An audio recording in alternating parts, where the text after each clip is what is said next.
Hello बच्चों, welcome to career point YouTube channel. मैं doctor Shubhraj, तुम लोग का बायोलॉजी फैकल्टी। और आज मैं डिस्कस करूंगा फिर से वही टॉपिक जो मैं पिछले बार डिस्कस किया था, एनसीईआरटी हाइलाइट का, स्केटरी प्रोडक्ट एंड देयर एलिमिनेशन का। इसका 2 वीडियो पहले ऑलरेडी आ चुका है, ये तीसरा वीडियो है। और इस वीडियो में मैंने पूरा चैप्टर को कवर कर दिया है, पूरा बाइंड अप कर दिया है। उम्मीद करता हूं तुम लोग का तैयारी नीट का बहुत अच्छा चल रहा होगा। और पिछले वीडियो में एक वीडियो में मैंने ये भी डिस्कस किया था कि आखिर कौन कौन सा नीट का टॉपिक हटाया गया है और कौन कौन सा नीट का टॉपिक है इस बार जो रखा गया है, और 2024 में जो एग्जाम लेने होने वाला है नीट का, उसके पैटर्न के बारे में डिस्कस किया था। तो अगर वो वीडियो अगर नहीं तुम लोग देखे हो तो वो वीडियो जाके देख लेना, बहुत बेनिफिशियल वीडियो है, तुम लोग के लिए बहुत अच्छा वीडियो रहेगा वो, और उस वीडियो को अच्छे से देखना। अब आते हैं अपने टॉपिक पे। तो हम तुमको पहले ही बोले हैं कि एनसीईआरटी हमारा क्या है, एनसीईआरटी एक हमारा की है, की ऑफ सक्सेस, बायोलॉजी के लिए तो खास करके, है ना। एनसीईआरटी क्या है, की ऑफ सक्सेस है। अगर एनसीईआरटी को कवर कर लिए लाइन बाय लाइन तो बायोलॉजी में तुम्हारा 360 में 360 नंबर रखा हुआ है, तुमसे कोई नहीं वो लेके जाएगा, ठीक है। तो इसीलिए इस सीरीज का शुरुआत हुआ है और इसमें एनसीईआरटी लाइन बाय लाइन जो हम बोल रहे हैं वो हम डिस्कस किए हैं पहले भी। और ये चैप्टर का आज लास्ट वीडियो है और इसके बाद फिर हम नए चैप्टर का वीडियो लाएंगे। तो इसमें देखते हैं क्या क्या इसमें टॉपिक। अगर वो लोग जो वीडियो नहीं देखे हो 2 वीडियो इससे पहले, वो वीडियो देख लेना, उसके बाद ये वीडियो देखना तो ज्यादा अच्छा समझ में तुम लोग को आएगा। तो इसमें देखो तो इसमें हम जो डिस्कस करेंगे वो डिस्कस करेंगे किसके बारे में, तो वो डिस्कस करेंगे तुम्हारा regulation of kidney function. Kidney का जो फंक्शन है वो कैसे रेगुलेट होता है, कैसे कंट्रोल होता है, इस प्रोसेस के बारे में जाएंगे कि किडनी का फंक्शन कैसे रेगुलेट होता है। तो इसमें देखो क्या है, the functioning of kidney is essentially monitored and regulated by the normal hormone feedback mechanism involving in hypothalamus, JGA, and to a certain extent the heart। यानी कि इसमें बोल रहा है कि हमारे जो किडनी का जो फंक्शन उसका रेगुलेशन होता है उसमें कुछ ग्लैंड हेल्प करता है, कुछ ऑर्गन हेल्प करता है, जैसे कि हमारा हाइपोथैलेमस हेल्प करता है, जेजी हेल्प करता है और हार्ट इसमें हेल्पफुल होता है, ठीक है। इसके बाद क्या है, osmo receptor in the body are activated by the change in blood volume, body fluid volume and ionic concentration. अब ओस्मो रिसेप्टर क्या होता है, हमारे बॉडी में वो रिसेप्टर जो कि हमारे बॉडी में वाटर और इलेक्ट्रोलाइट को बैलेंस करने का काम करता है उसको बोलते हैं ओस्मो रिसेप्टर, ठीक है। ये जो ओस्मो रिसेप्टर है ये एक्टिवेट कब होगा, ये जब एक्टिवेट होगा जब ब्लड का वॉल्यूम में कोई चेंज आएगा, बॉडी फ्लूइड के वॉल्यूम में कोई चेंज आएगा, या आयनिक कंसंट्रेशन के में कुछ चेंज आएगा, तो यानी कि सोडियम पोटेशियम अगर उसमें कुछ चेंज आ गया तो ये एक्टिवेट होगा ये सिस्टम।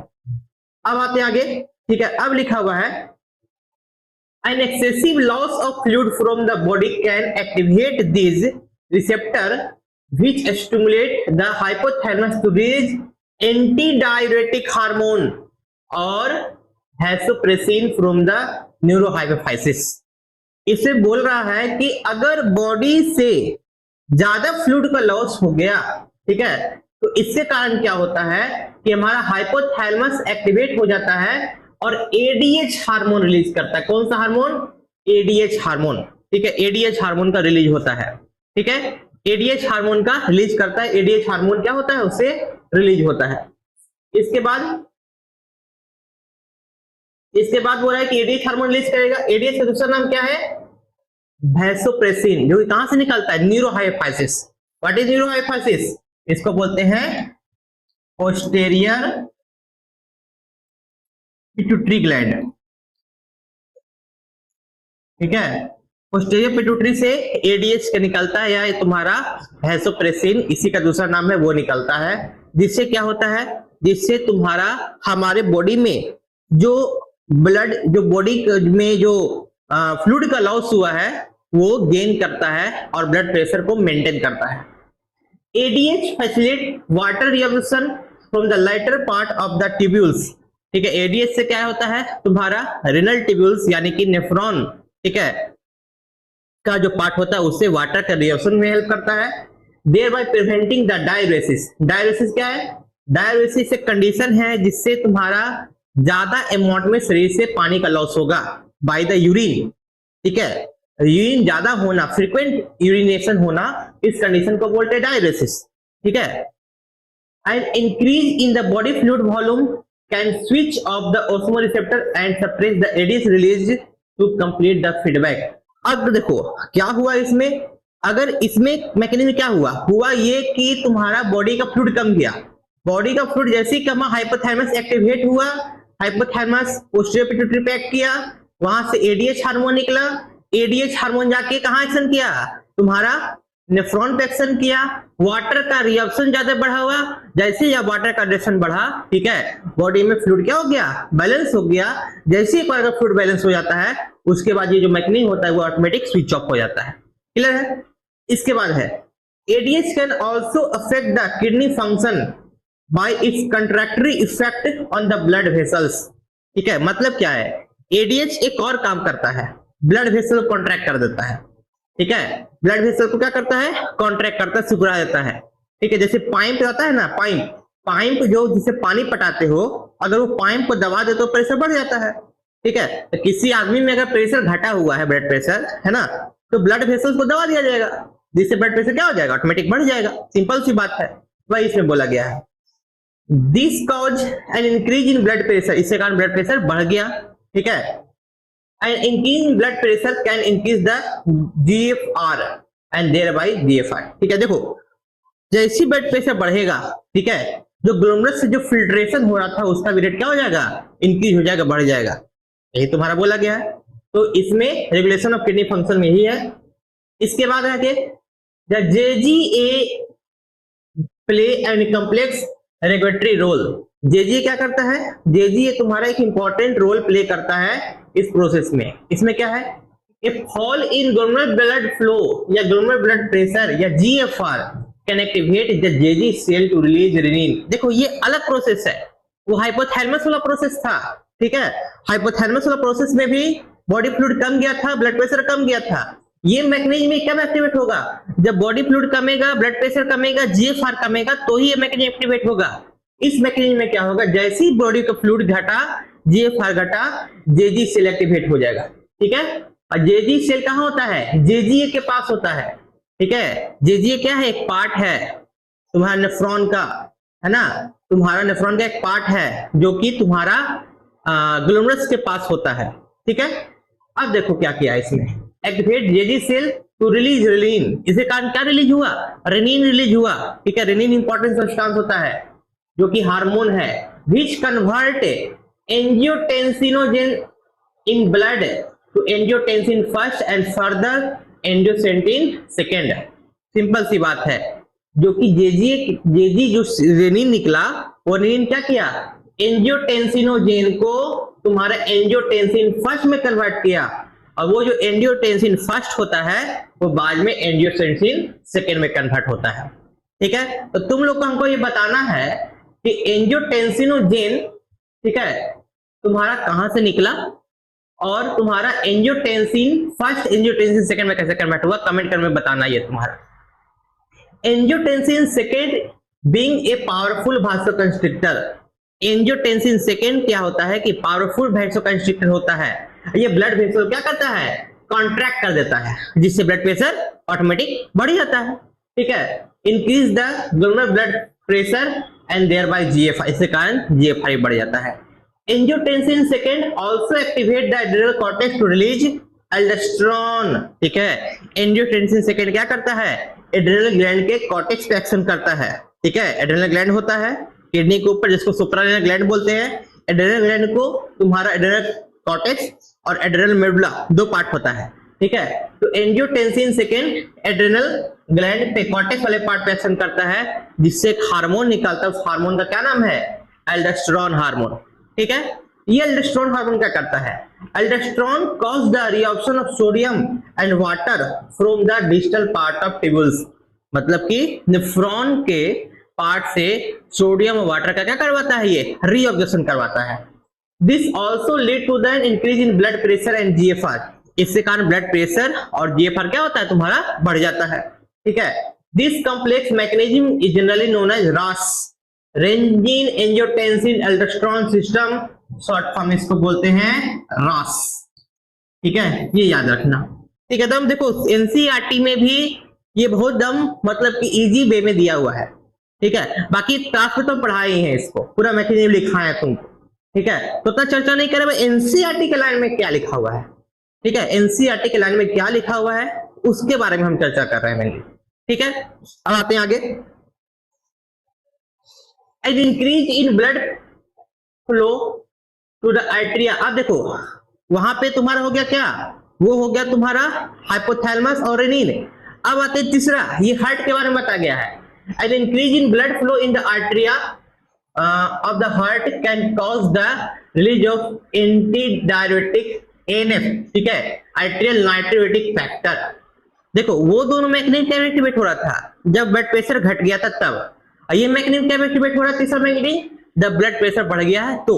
ठीक है, जैसे ही आदमी का ब्लड प्रेशर बढ़ता है, ठीक है, हार्ट एक्टिवेट करता है, हार्ट का आर्टेरियम क्या करता है, एनएफ रिलीज करता है। एनएफ क्या है, एनएफ कैन कॉज वासोडाइलेटर, डायलेट, ठीक है, ब्लड वेसल को फैला देता है। ठीक है, vasodilator of blood vessels and thereby decrease blood pressure. इसके कारण जो ब्लड प्रेशर होता है वो ऑटोमेटिक क्या होता है, डिक्रीज होता है, कम जाता है। NF mechanism thereby act as check on the renin angiotensin mechanism. ठीक है, तो ये इसका अपोजिट मैकेनिज्म होता है रेनिन एंजियोटेंसिन अल्डोस्टेरोन मैकेनिज्म का। क्लियर है, समझ में आ गया। तो ये चीज हम रेगुलेशन ऑफ किडनी फंक्शन देख लिए। अब आते हैं आगे। अब है एक टॉपिक मिक्यूरेशन।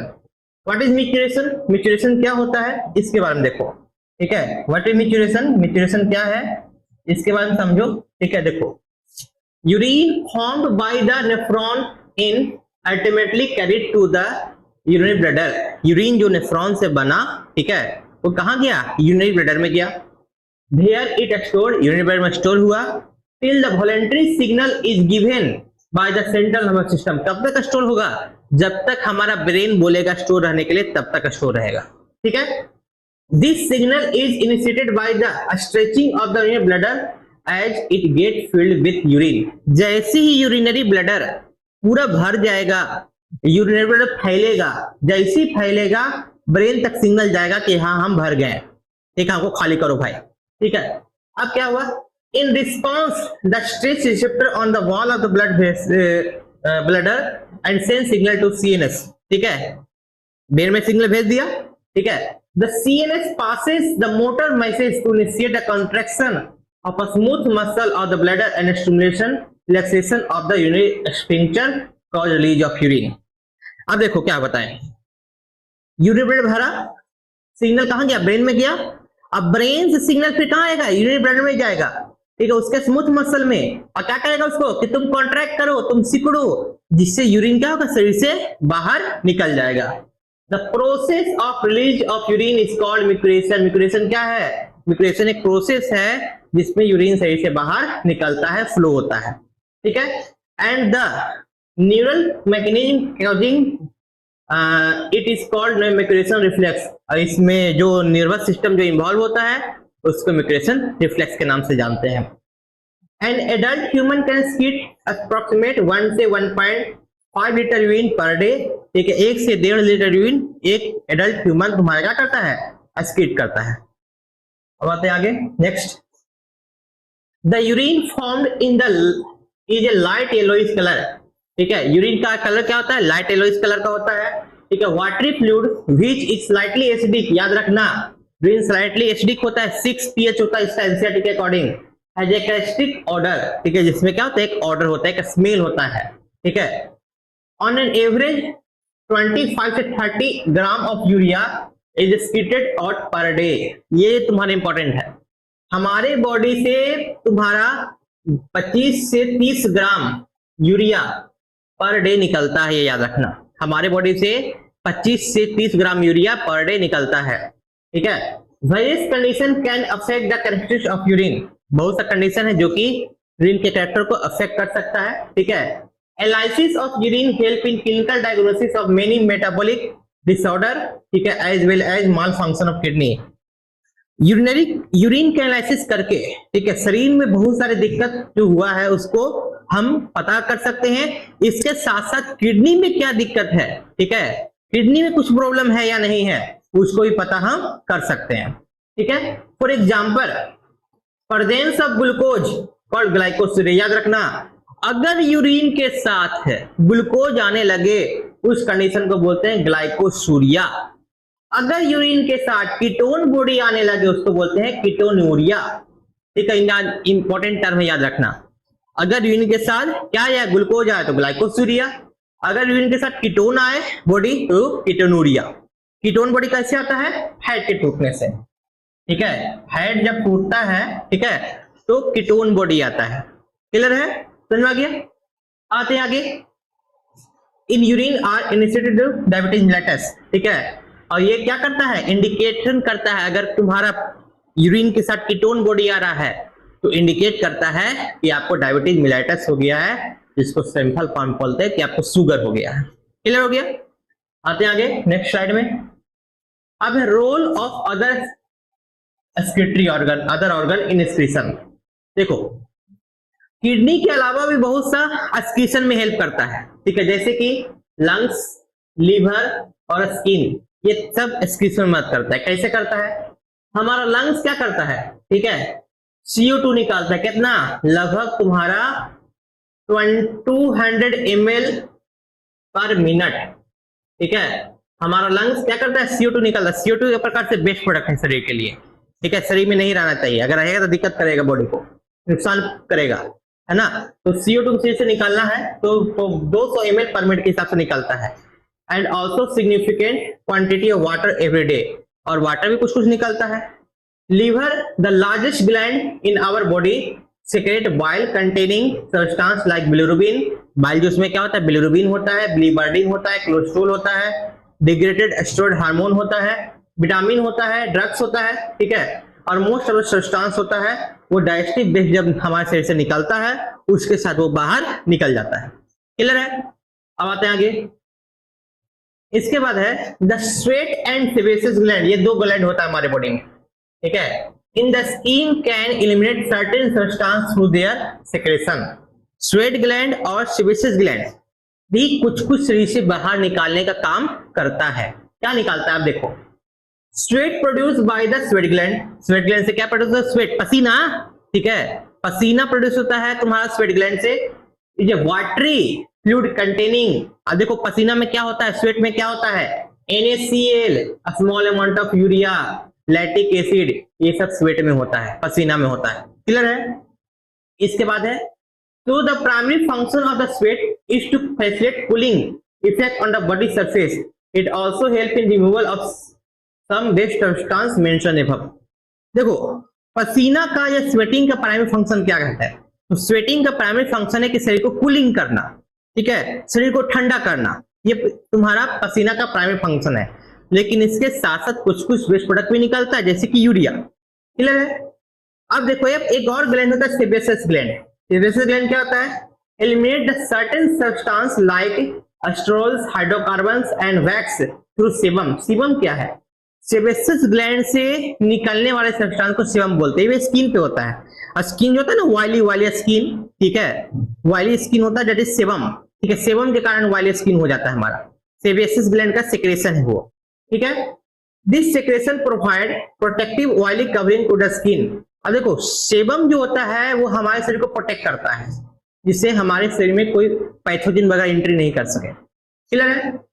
डू यू नो, ये देखो, small amount of nitrogenous waste also eliminated to saliva. देखो याद रखो, सलाइवा के थ्रू भी थोड़ा सा small amount of nitrogenous waste निकलता है। ये इंपॉर्टेंट पॉइंट है, इतना बार एग्जाम में पूछ देता है, हम लोग को पता ही नहीं रहता है। एनसीईआरटी में देखो रिप्लाई मेंशन है, ठीक है, कि सलाइवा के थ्रू भी तुम्हारा एक्सक्रीटरी वेस्ट यानी कि नाइट्रोजनस वेस्ट निकलता है, ये याद रखना। क्लियर है, ये याद रखना।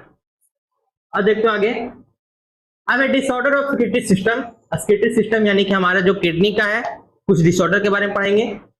माल फंक्शनिंग ऑफ किडनी, यानी कि किडनी जब अच्छा से काम नहीं कर रहा है तो can lead to accumulation of urea in blood, condition called uremia. अगर किडनी अच्छा से काम नहीं करेगा तो हमारे जो खून में यूरिया है, ठीक है, यूरिया कैसे बना, तो हमारे बॉडी में हमेशा रिएक्शन होते रहता है, ठीक है, वो अमोनिया बना, अमोनिया से यूरिया बन गया, तो यूरिया को शरीर से बाहर निकालने में कौन हेल्प करता है, किडनी। अगर किडनी अच्छा से काम नहीं कर रहा है तो यूरिया बाहर निकलेगा, नहीं निकलेगा, और यूरिया ब्लड में रह जाएगा, ठीक है। अगर ब्लड में ज्यादा अमाउंट में यूरिया रह गया तो उस कंडीशन क्या बोलते हैं, यूरेमिया, ठीक है, which is highly harmful and में लीड टू किडनी फेलियर। अगर ये ज्यादा देर तक रह गया, ठीक है, तो हो सकता है किडनी फेल भी कर जाए।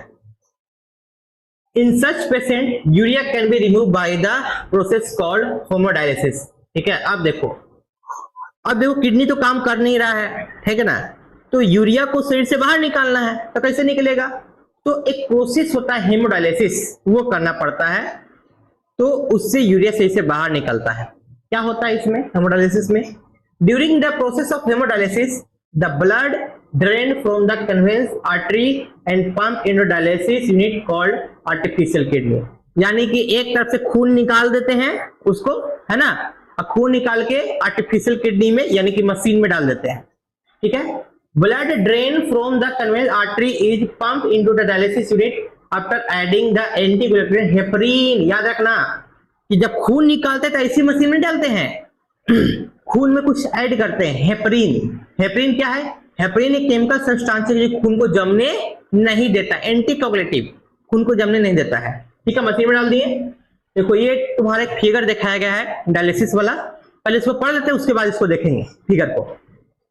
The unit contain white cellophane tube surrounded by the fluid dialysis fluid having the same composition as the plasma expect nitrogenous base, ठीक है।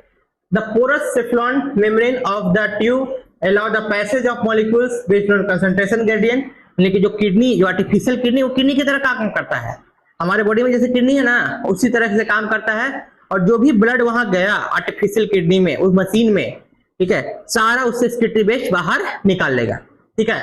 अब क्या होगा, as nitrogenous base are absent in the dialysis fluid this substance freely move और there carrying blood, ठीक है। Blood clear हो गया। अब जब ब्लड क्लियर हो गया तो the clear blood is pump back by the through the vein after adding anti heparin to it, ठीक है। आप क्या करेंगे, अब उसमें एंटी हेपरिन मिलाएंगे जिससे हेपरिन का इफेक्ट खत्म हो जाए, ठीक है। हेपरिन मिला दें एंटी हेपरिन और फिर खून में बॉडी में जाके ट्रांसफर कर देंगे, क्लियर हो गया। अब देखो this method is boon for the thousand of the uremic patient all the blood. जो हेमोडायलिसिस का जो पेशेंट होता है, ठीक है, उसके लिए मेथड तुम्हारा अच्छा होता है जिसकी किडनी खराब हो गया। देखो देखो यहां से इधर देखो, इसमें देखो क्या किया है, देखो यहां से इसका ब्लड निकाला है, ठीक है, ब्लड निकाला, ब्लड निकाल के ब्लड पंप हुआ, देखो हेपरिन ऐड किया, ठीक है, हेपरिन ऐड कर दिया इसमें, देखो इंजेक्शन से हेपरिन ऐड कर दिया जिससे तुम्हारा क्या हुआ कि खून जमेगा नहीं।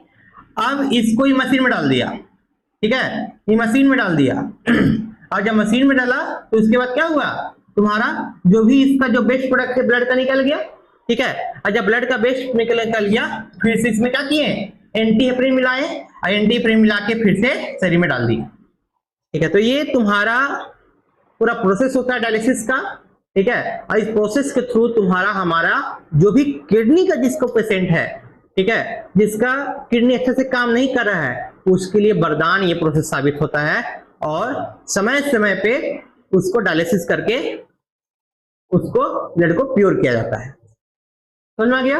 अब आते हैं आगे, kidney transplantation is the kidney transplantation is the ultimate method in the correction of acute renal failure.